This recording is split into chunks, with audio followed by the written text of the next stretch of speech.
सास की दुकान। लक्ष्मी जी की दो बहुएं थी, सुमन और राधिका, और दो बेटे, अजय और सुशील। लेकिन लक्ष्मी जी के बहू बेटे उनको अपने साथ रखने को तैयार नहीं थे। बहुओं के तेज स्वभाव के चलते लक्ष्मी जी को अपना ही घर छोड़कर एक किराए की कोठरी में रहना पड़ रहा था। कुछ दिनों से उनके बेटों ने उन्हें पैसे देना भी बंद कर दिया था। ऐसी स्थिति में लक्ष्मी जी ने अपनी जमा पूंजी से एक छोटी सी दुकान खोली। एक दिन शाम के वक्त, अजय सुनते हो, तुम्हारी माँ ने दुकान खोली है। दुकान अब इस उम्र में दुकान पर बैठेगी वो। अब क्या किया जा सकता है, माँ की तो बुद्धि सठिया गई है। मोहल्ले में मजाक बनाएंगे सब हमारा। अरे जेठ जी, इसमें परेशानी क्या है अगर सासू माँ ने दुकान खोली है? हाँ, राधिका ठीक तो कह रही है। अपनी दुकान पर बैठी रहेगी, कम से कम हमें परेशान तो नहीं करेंगी। हाँ, वैसे बात तो ठीक है। खुद के दो पैसे कमाएंगी तो कभी कभार हमें जो खर्चा देना पड़ता है ना, वो भी देने से बच जाएंगे हम लोग। फिर किस बात की परेशानी, खोलने दो माँ को दुकान, हमें क्या। वैसे भी अपनी कोठरी में चुपचाप रह रही है ना, चाहे दुकान खोले या मॉल बनाए, हमें उससे क्या लेना देना। अगले दिन सुमन अपनी सास की दुकान पर पहुंचती है। सासू माँ, आपकी दुकान में शक्कर है क्या? शक्कर जरा 1 किलो दे दीजिएगा। हाँ हाँ बहू, है ना। लो बेटा, 1 किलो क्यों, 2 किलो ले जाओ। सोच लो सासू माँ, घाटा हो जाएगा आपको। पैसे नहीं देने वाली मैं। देखो सुमन, ये मेरी दुकान है और यहाँ पर जो भी कोई सामान खरीदने आता है उसे पैसे तो देने ही पड़ते हैं। अरे सासू माँ, ऐसा क्यों करी आप? अरे देखो ना, घर पर आपका बेटा और पोते पोती दूध में शक्कर डालने के लिए कब से इंतजार कर रहे हैं। जरा उनके बारे में तो सोचिए। अरे ऐसी बात है क्या? अब मुझे नहीं पता था। बहू एक काम करो, वैसे भी पहली बार आई हो ना, ये शक्कर तुम ऐसे ही ले जाओ, पैसे देने की जरूरत नहीं है। अगले दिन राधिका भी अपनी सास की दुकान पर पहुंचती है। प्रणाम सासू माँ, कैसी चल रही है आपकी दुकान? बस बेटा, जैसे तैसे करके काम चला रही हूँ। तुम बताओ, घर में सब राजी खुशी है ना? हाँ हाँ मम्मी जी, सब कुछ ठीक ठाक है। बताओ राधिका बहू, कैसे आना हुआ? कुछ काम था क्या? वो ना मम्मी जी, मुझे जरा 5 किलो आटा चाहिए था। मेरे पैर में ना बहुत दर्द है, इसलिए बाजार तक जाने में ना तकलीफ हो रही थी। घर पर बच्चे भूखे बैठे हैं, सोचा आपसे ही ले लेती हूँ। हाँ हाँ, क्यों नहीं बेटा, ये लो 5 किलो आटा ले जाओ। हाँ, लेकिन मम्मी जी, आपने जिठानी जी को शक्कर फ्री में दी थी, तो मुझसे भी पैसे तो नहीं लेंगी ना?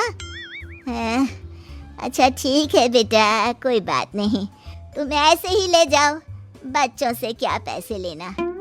कुछ दिनों के बाद लक्ष्मी का बेटा अजय दुकान पर पहुंचता है। कैसी हो माँ, दुकान तो अच्छी चल रही है ना तुम्हारी? सब मोहल्ले वाले तारीफ करते रहते हैं। अब क्या करूं बेटा, तुमने तो मुझे सहारा दिया नहीं, गरीब माँ को घर से बाहर निकाल दिया। कुछ तो करना पड़ेगा ना अपना पेट पालने के लिए। वो माँ ना बहुओं की बहुत चिक चिक रहती थी। अब देखो कितनी अच्छी जिंदगी है तुम्हारी, खुद कमाती हो, खुद खर्च करती हो। इससे अच्छी भला कोई जिंदगी हो सकती है क्या? हाँ बेटा, दिल को बहलाने के लिए तुम्हारी ये बात भी सही है, लेकिन कोई बात नहीं बेटा, मैं खुश हूँ। अच्छा माँ, मैं क्या कह रहा था, जरा 500 उधार तो दे देना। कमाल की बात है बेटा, तुम मुझसे पैसे उधार मांग रहे हो। तुम्हारे पास पैसों की क्या कमी है? अरे माँ, इस महीने की तनख्वाह नहीं आई और आप तो अपनी बहू को जानती है ना, उसे शॉपिंग करनी है। जल्दी वापस लौटा दूंगा माँ। ठीक है बेटा, ये लो 500 रुपए, लेकिन देखो कुछ दिनों में वापस दे देना, मुझे अपनी दुकान के लिए माल भी तो खरीदना है। हाँ हाँ ठीक है माँ, जल्दी पैसे लौटा दूंगा। बहुत दिनों तक अजय अपनी माँ लक्ष्मी के पैसे वापस नहीं देता और सुमन और राधिका बार बार किसी न किसी बहाने से अपनी सास लक्ष्मी की दुकान से बिना पैसे दिए खूब सारा सामान ले आती है, जिसकी वजह से लक्ष्मी को अपनी दुकान में बहुत घाटा होता है। फिर एक दिन जब राधिका सामान लेने के लिए लक्ष्मी की दुकान पर पहुंचती है, सासू माँ जरा वो 1 किलो दाल तो देना। नहीं बहू, अब मैं तुम्हें या सुमन को कोई सामान फ्री में नहीं देने वाली। तुम लोगों ने कभी कोई मदद नहीं की मेरी।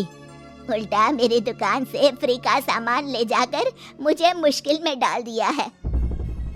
लेकिन मम्मी जी, हम तो आपके बच्चे हैं ना। अगर इतना ही मेरे बच्चे हो तो फिर मुझे घर से बाहर क्यों निकाल दिया? देख बहू, अब मैं तुम्हें 1 रुपए का सामान भी फ्री में नहीं दूंगी। और जाकर सुमन को भी कह देना, आए दिन तुम्हारा पति मुझसे उधार ले जाता है और वापस भी नहीं लौट आता। राधिका गुस्से में घर वापस आती है। घर आने के बाद, क्या हुआ राधिका, बहुत गुस्से में लग रही हो तुम? सासू माँ की दुकान पर गई थी ना? सासू माँ का तो कुछ करना पड़ेगा, जब से ये दुकान खोलकर बैठी है। अक्कड़ तो देखो उनकी। अरे लेकिन हुआ क्या है?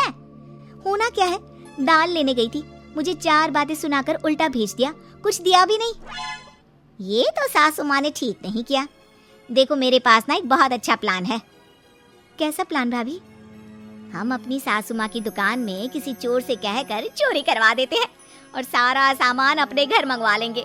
उसके बाद हमारे पास फ्री में सामान भी आ जाएगा और सासू माँ की अकल भी ठिकाने आ जाएगी। ठीक है भाभी, मैं आपका पूरा साथ दूंगी। आप जल्दी से ये काम करवा दीजिए। और 2 दिनों के बाद सुमन और राधिका एक चोर से मिलकर लक्ष्मी की दुकान में चोरी करवा देते हैं। हे भगवान, ये क्या हो गया? इस उम्र में जैसे तैसे अपना गुजारा कर रही थी, लेकिन चोर मेरा सारा सामान लेकर चले गए। अबे क्या होगा? तभी वहाँ पर राधिका और सुमन पहुँच जाती है। क्या हुआ सासू माँ, बहुत दुखी लग रही हैं आप। अरे क्या बताऊं, मेरी दुकान का सारा माल चोरी हो गया। अब अगर आप अपने ही बहू बेटी को सामान नहीं देंगी तो ऐसा तो होगा ना सासू माँ। अब राधिका की बात सुनकर लक्ष्मी को यकीन हो जाता है कि इस चोरी के पीछे कहीं न कहीं उसकी दोनों बहुओं का ही हाथ है। लक्ष्मी एक प्लान बनाती है। पैसे उधार लेकर अपनी दुकान में फिर से खूब सारा सामान ले आती है। अरे भाभी, देखा आपने, सासू माँ की दुकान तो फिर से सामान से भर गई है। हाँ वही तो, मैं तो सोच रही थी कि एक बार में उनकी अकल ठिकाने आ जाएगी, पर लगता है फिर से कुछ करना पड़ेगा। लेकिन अब हम क्या कर सकते हैं? अरे वही जो हमने पहले किया था। इसका मतलब फिर से चोरी करवाएंगे? हाँ, उसके बिना हमारा काम कैसे चलेगा? और इस बार चोरी करने हम दोनों चलेंगे, कुछ नहीं छोड़ेंगे उनकी दुकान में। सुमन और राधिका दोनों मिलकर लक्ष्मी की दुकान में चोरी कर लेती हैं और सारा सामान चुपचाप अपने घर के स्टोर में लाकर रख देते हैं। लेकिन सुबह होते ही लक्ष्मी पुलिस लेकर सुमन और राधिका के घर पहुंच जाती है। इंस्पेक्टर साहब, मेरी इन दोनों बहुओं ने ही घर में चोरी की है। अरे ना ना इंस्पेक्टर साहब, ये हम पर झूठा इल्जाम लगा रही हैं। अरे हम क्यों इनकी दुकान में चोरी करने लगे? माँ, आपको शर्म नहीं आती अपनी बहू पर झूठा इल्जाम लगाते हुए? हाँ माँ, हम आपके बेटे हैं और ये आपकी बहुएं हैं, आप ऐसा कैसे कर सकती हैं? लक्ष्मी जी, क्या आपके पास कोई सबूत है?